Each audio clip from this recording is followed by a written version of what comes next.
We've been waiting for a while for this, and the competition now is really heating up in this segment. It's really about time as well. This is the Opel Mokka, Vauxhall Mokka if you're going to be in the UK. Black bonnet on this one. Love the black bonnet. It's very nice. Might be an option, but we'll see when that comes up as well. We're going to give this a full test today. I have it for about 3 hours, so a bit of pressure on today to get this actually reviewed. So we're going to put ourselves under massive pressure and review it properly. Anyway, what we'll start off first, a bit of facts and figures. So let's go.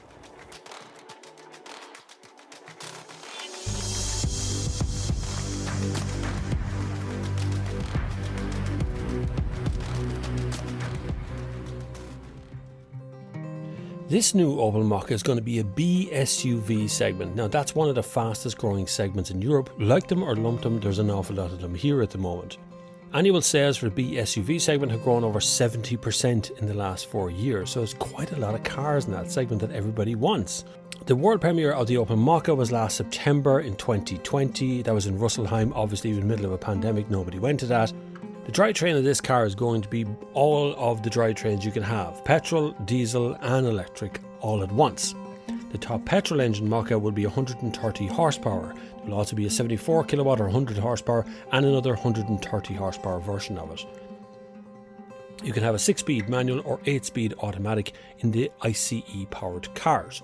The electric one, which is the one we're testing here today, is a 50 kilowatt hour battery, 216 battery cells and 18 modules, which I know is relevant these days, but electric range up to 324 kilometers using WLTP. There's normal, eco and sport as the driving modes. It obviously has a regenerative braking system. It can charge at 100 kilowatts at a DC fast charger, which is pretty good. I'd like to see faster than that, but that's okay. The acceleration is 0 to 50 kilometers an hour in 3.7 seconds, 0 to 100 in 9 seconds, top speed of 150 kilometers an hour. So just looking at the side of the car, it's not actually that big. Like you're talking about 1, 2, 3, 4 and a bit meters maybe, something like that. That's not very scientific, by the way. It's just me pacing it out. But if you look at it, in the green it's lovely. I seen it this morning with white. This goes red and black on the outside. Massive, huge fuel cap cover. It's on all the cars, even if it's powered by petrol, hybrid, and then this full electric one. In here you'll see it actually has a light to tell you about charging. It is a CCS, of course, which is now the standard CCS, and type 2 is normal. So your home charger will work as normal. There's nothing extra to charge there. Sneaking along the side of it here, I love the side profile.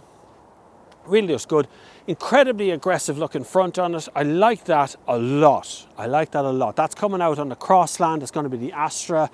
Everything is going the look of the front of this now at the moment, with the looks as well. And then you have that kind of floating roof. So the bonnet line has the black on it. It's sort of a floating roof with a black outline to it. It keeps locking and unlocking as you get close to it. And then the rear end looks like this. Very broad, very modern. Just locked itself again because it got too far away. If I look into the boot lid opener, you think it's going to be here. It's not. It's actually here, underneath the bonnet, underneath the back boot. The boot's quite small.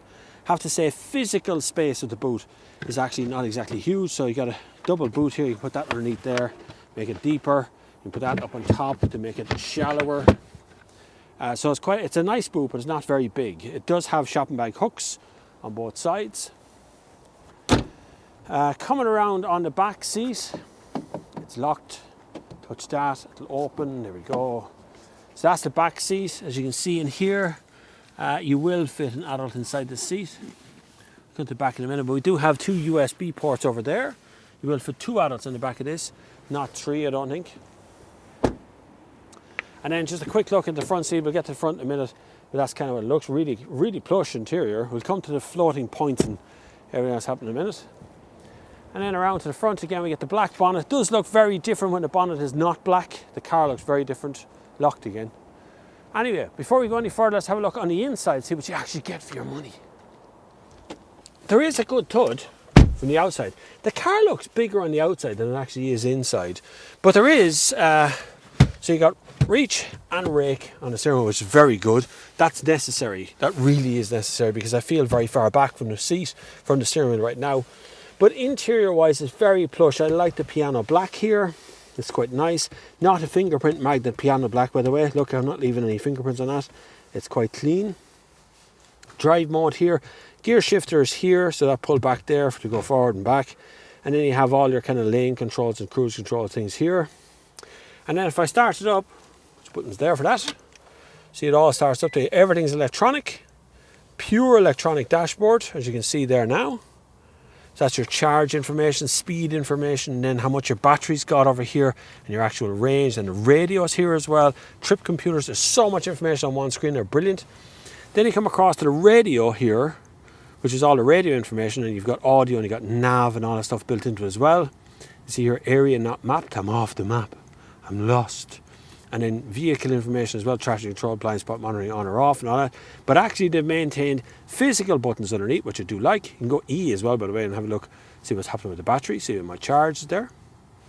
And the manual air conditioning controls. So unlike their sister company like Peugeot, they've managed to keep those manual controls attached. Really like this. Surface up here is nice and it's textured. Not squidgy a bit, but textured, and I like that. Then you got this plastic, this kind of carbon fibre stuff here. Then you have a boot here. Now, one thing I will point out, most Opels and Peugeots and things, when they change the side of the wheel, the boot, the glove box disappears because the fuse box is down here, right? It's actually attached to this side of the car. You notice in Germany here, they tell you the max speed you can take the car up to. Autobahn, it's good. So nice and comfortable position. I really like where I'm sitting inside the car. It's very pleasant, good all-round vision. I feel bulky, and if I look out, I can actually see the bonnet out there. You see that kind of a line down the centre of the bonnet out there? I can see the width of the bonnet at all times while I'm driving along. I quite like that. We'll have a quick look at the back seat before we take it for a spin and see what's actually going on under the bonnet. Again, I have to hold that down before I leave, do I? Yes, to hold the button down and stop the car. Don't forget that, everybody. Get good information around here. Right, back seat. Door is quite small, Opel, I have to say. This door here isn't exactly huge. And the back seat, that seat is set for me here, and you can see I'm a good bit tight here. I'm not exactly able to sit properly in the seat, and my headroom is a little bit compromised. Not too much. There's a little room for spiky hair here. If I put the camera this way around, you can see I can actually get my hand just about between me and the roof here, but it's a bit tight, and this is a bit low back here. So this is, you know, this is more guided towards the front seats. You do get USB ports back here, which I quite like. No armrest in the middle, and the seats do roll down handy enough like that. So they're okay. Seatbelt gets trapped behind it though. Look, let's pull the seatbelt out. It's always annoying. Anyway, back seat, yeah, small. It's the kids' seat, or you know, small adults or something. My feet are under the seat now. And the door's a bit small. Anyway, let's go on with a drive. So we're going to have a little spin out on the road. I have 86% battery, 244 kilometers. The actual range is, well, it's over the 300 mark, but on a cold, miserable day, 260 to 300 would be closer to where you want to actually get to. Electric cars are subject to some vampire drain and just cold weather loss in general. Some cars react to it better than others, but all of them will lose a little bit of range wherever you go. It doesn't matter. But that's kind of the same for petrol diesel cars. So charging up is a mindset, and we need to change how we're doing it, right? We need to worry less about the range of cars and how far they can go, worry about your actual use of the cars. Most people drive 30 to 60 kilometers a day, max, right? So that means I could make that 30 to 60 kilometer range, I could do that 4 or 5 times before I need to have a charge, realistically. And I have an electric car at home as well. It's a different model, but same basic principle. I do the same sort of mileage in that car all the time, and realistically charge it maybe once a week. It doesn't take a whole lot to keep it going. Now, the Opel Mokka itself, this is where we're going to change and worry about what the car is like. So this Mokka, obviously I'm a left-hand hooker here, so it's a little bit different for me driving it over here as it would be for driving a right-hand drive on this side of the car. But like, the responsiveness of the car is really good. It feels it's got a good presence. It feels like it's got good acceleration. I'm in normal mode currently. Eco mode sucks the life out of that acceleration, but that's kind of what you want. Eco mode means you want to make sure you're going to get the maximum range from the car. The heaters are good, instantaneously warm this morning, of course, because of heat pumps and stuff inside the car. Heated seats. The seating position is exceptional. I really like that. Seats are very, very good. One thing I will remark on is that the damper system in the car, second to none. I can feel nothing on the road. When I go over even a cat's eye, I can't really feel it. So we get up to speed here on a dual carriage. This is the N7 just outside the city west. It does take a little bit more concentration to drive because I've only got the left mirror to help me or the right mirror to help me on the right hand side of the road, of course.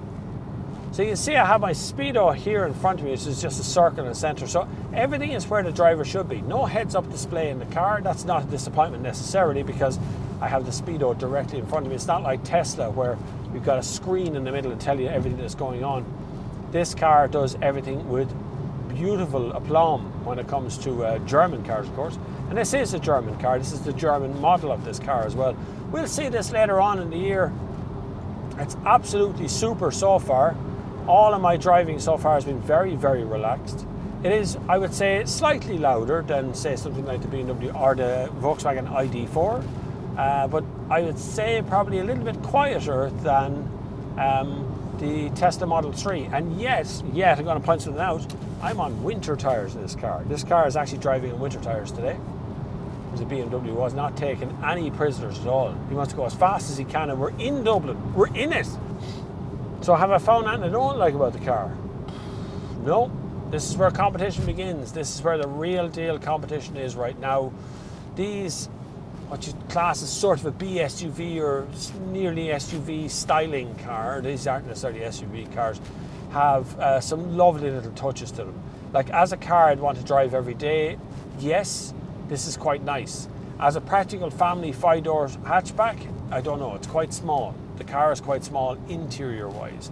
I think you might be better off looking at the Crossland or even if you were to look at the Opel Corsa, there's as much room inside the cabin of one of them as there is in this. This is slightly broader, wider, but I do love its presence on the road. It really does cut the mustard. You can see people looking out windows at the car because it's green and black. Now, there is a white and red one. I'll try and show you other colours in the video as well. But I really wouldn't complain if the green one was the one that actually ended up as, you know, my car, as a press car on the fleet. It really is good looking. Now, very familiar controls in here. This does feel like an Opel, obvious Opel steering wheel and obvious Opel placement of the wipers and indicators, but that is very obviously from the PSA group. I can detect that as soon as you click audio. You can see it looks the very same as the normal PSA one. One thing I will point out is if I go to AM, which I haven't seen AM on a radio in ages, and turn the volume up, it actually detects the engine. Listen. You hear the engine. Remember the old days when the engine used to turn up on the radio? I can hear the engine now. Need a particular frequency. That's mad. For AM, it's mad.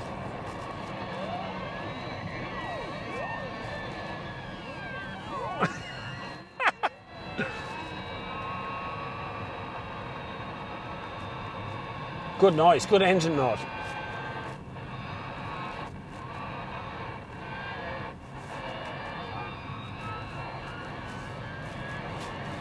But if I switch off radio, total silence in the car. You can't hear any of that engine note from outside. It only picks up in the AM band at 531 kilohertz. Now you know. Now you know.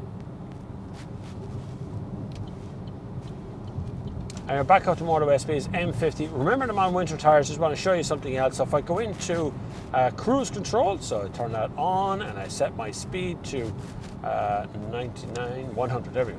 Now listen. It's quiet, isn't it? There's a bit of wind noise out there, but it's quite a windy day. Snow is forecast and it's very cold. It's like 1 degree outside. It's 3 degrees now. It was 1 degree earlier. Very, very quiet in here in the cabin. Like, this is a very pleasant place to sit and drive for many, many, many miles. I'd be quite happy with this. Speaking of miles, 226 kilometers range, what it says on my dashboard right now at 81% of battery, which is about right. It's about right. What I'm told is we get close to 400 kilometers, close to it, depending on how you drive it. If you're driving mostly through the city, you'll have no problem with that. You just start, stop stuff. If you're driving out here on the highways, motorways, byways, whatever you want to call them, you might have a little bit less of a range because maintaining speed is quite hard for any car, let alone electric cars. So Opel's offensive now on the market really is taking it to people like Tesla, Volkswagen, who just launched their ID3 and ID4 are out as well.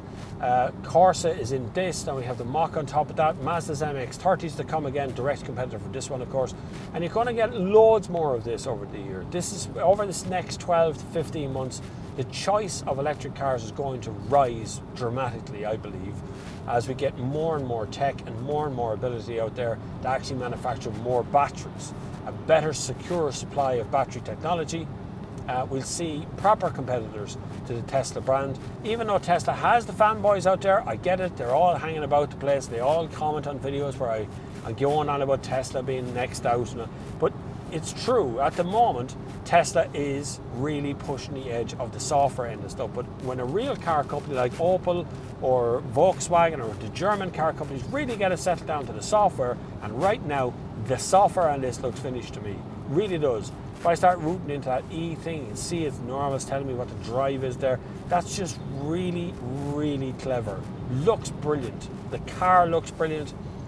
Extraordinary outside. I kind of like the look of the Mokka all along. Just didn't like really driving it, but looking at it, it's a very nice car. It looks really handsome, I think, all of them.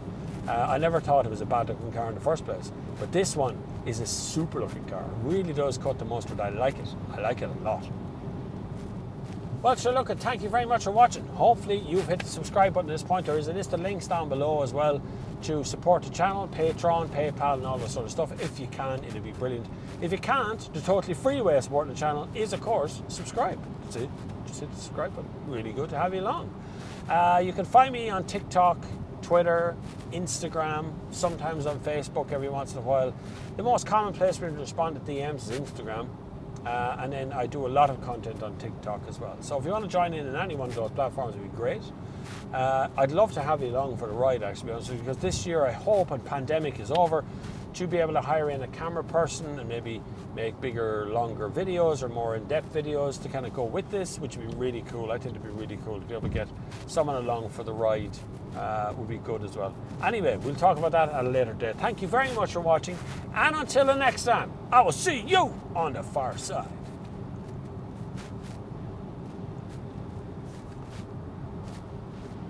Capture, Renault Capture, that's another one that could go in here, but Capture doesn't have a full BEV version of it, though, do they?